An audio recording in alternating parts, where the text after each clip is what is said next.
ke hi Bible cha theology zong achong balmi ka silo asina in 1993 ronga khan theology pakhat ka war ngai me ke India ka tong Bangalore boy khat chu 1992-93 conference pakhat ka kal khaka khan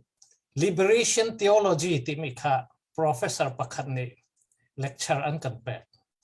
kami khan ka interest ngai kami chun liberation theology kha karak war ngai tu tiang ko war ko so athok nak ramen ka hi chim lai liberation theology ni chun Bible and refer mi kha chu Egypt ram sal Jew pol sal an chwa pathian ni ke Egypt ram chun anwam ngai nan in ledina anwam ngai nan in freedom an ngai lo sal an se so cha chun pathian ni khen Israel luat nak dinga kha liberation chun boy jisu ni tlang par phung achim tika khamia khan fiang ngain achim taksa kan tilai chu mo tharau long asilo leitu ni atap mi apo atam mi te na freedom angai lo mi te na jong kha cha khan pathian thu hi si tikha an refer an lak me se so cha chun zai jong a khau po asia freedom liberation nga anak dinga pastor jong se father jong se pope jong se an chang vai ding se chun Latin America le chun zai tiang da an sim tia chun mi pilot lat na liberation asi khonak dinga chun pastor ni a hera chun an kut khatlam ni Bible cha Bible keng lai an kut khatlam ni mai thal jong AK47 so a hera chu tlai lai ti ban tuk tiang kha se mas asinan kha tiang kha chu ka support tuk lem lo na in okay ka chim du mi chu politic ti mi chu naingan aji mi vial te ni kan her mi se chu cha chun pastor te ni chun an ma ti kho tokin naingan ji athiang hlim mi pi lot lat nak dinga mi pi ni democracy nga nak dinga liberty nga nak dinga an tuan ding ti hi chu kapom me se to ding zogen ka ka pek du mo chon pastor te ni ke mi pi khoi tu an sia chon layman so kan ma vek ni khoi nak khin chu tampi thalai chu ti kha karwat me se midik an si chu mo pastor na chu la na 1982-3 ronga Germany khalewa chon West German ase Germany ramni an pong lana khalewi an president kha pastor si chu Richard von Weizsäcker kha pastor kha an thim khalewa khan zaida pastor ti pastor mi hi pastor hi German president kan chat ka kha athabik siente cha chung kha pastor ni chu politika athiang mi ke nangan politik kan lut ding kan te ken nangan ji party thong ding ti mi silo mo ke MP wachu ding ti na kan silo ke ram lut lat nak dinga atu le thai chu min ong flying ral krang kutin mi pi kan lut nak ding ken pastor te ni hil antel bak ding ase kha an tawon ase be ko ti khan ka cha chen American rama hin principle pakhat an ngai separation of church and state mo kami kha pastor he roi chi lo ding se separation of church and state separations of pastor and state silo mo chu cha chen church biak nak ni khin nangan ji party pakhat Methodist church nangan ji party pakhat ke an camping pi lai church movement nangan ji lut khan kham me se chu cha chen zai zong se kan chin mi pastor te na chu tu liawa hin tha chamu kan chin mi lut nak deng tha chamu chon mi pi sina kan ral kap pol mi pi ral kap pol an thong nak tinga nan church member pol sina khan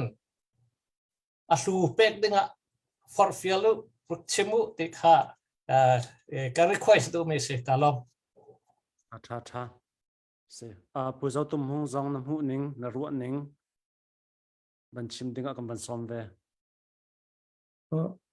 atu kor ral kap upnak ni hin kan ma political system te mi federal le democracy kong long he akan tho mi selo biak nak zalon nak lo e minority religion si mi kan ma khrifa hi akan shem atu akan shem hi azwal deu mi khasiko ma khasi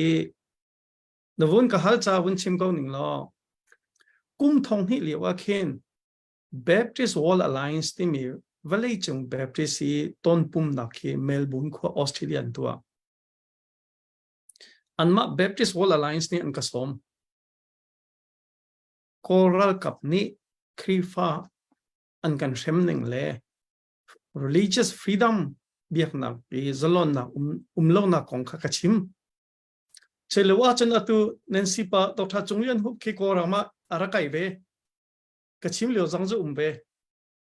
si nihin ni ahin biak nak zalon nak umlo hiral ka uk nak tang ahin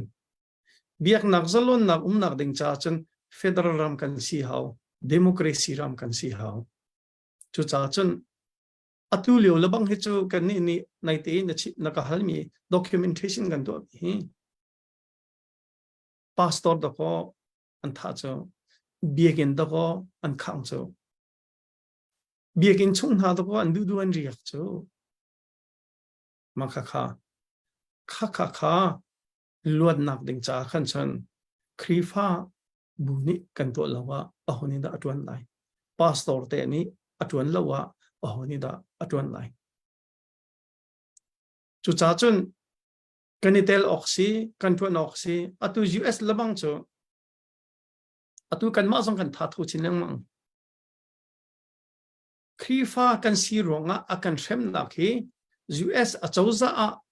congress a kan chim kho de we achauza kan chim kho de osia khan chen do thlen nak cha zong hin bom tu silai ti hi kan zum zai cha tia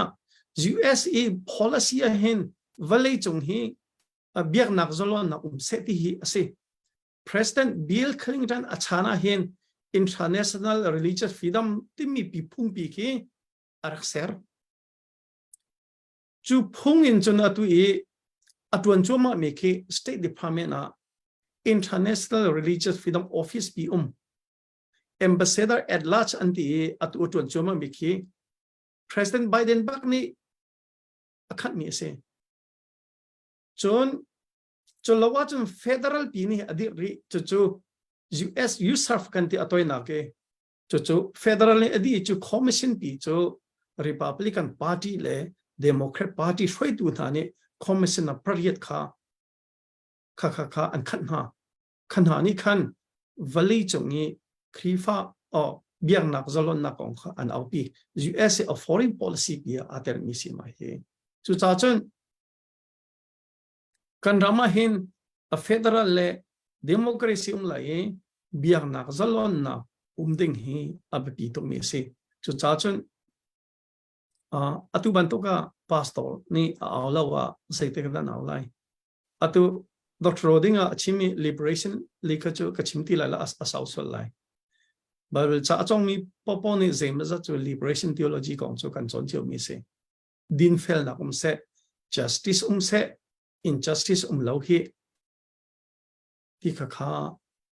valei chunga hin rem dai na hi se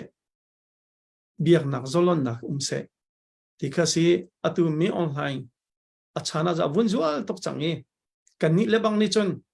biakin akhang min hai war crimes ase krifa bun ha shem hai atu than tlanga krifa bu ke biakin ke kullen hi chamo pakhatel lo tang chu to ke kol kha cha khang di chang chu olive pepti chat pakhatel long tang than tlang minong thong tha reng lo an sam chang atu pu albik len nang than tlang na si chu nen in zong khang kha kavial te ka crimes against humanity si makha atu kan mani patak te kan au pi pakhat cho se chu cha chen ka tha thong ngai ka thai kho to ka CBC USAsia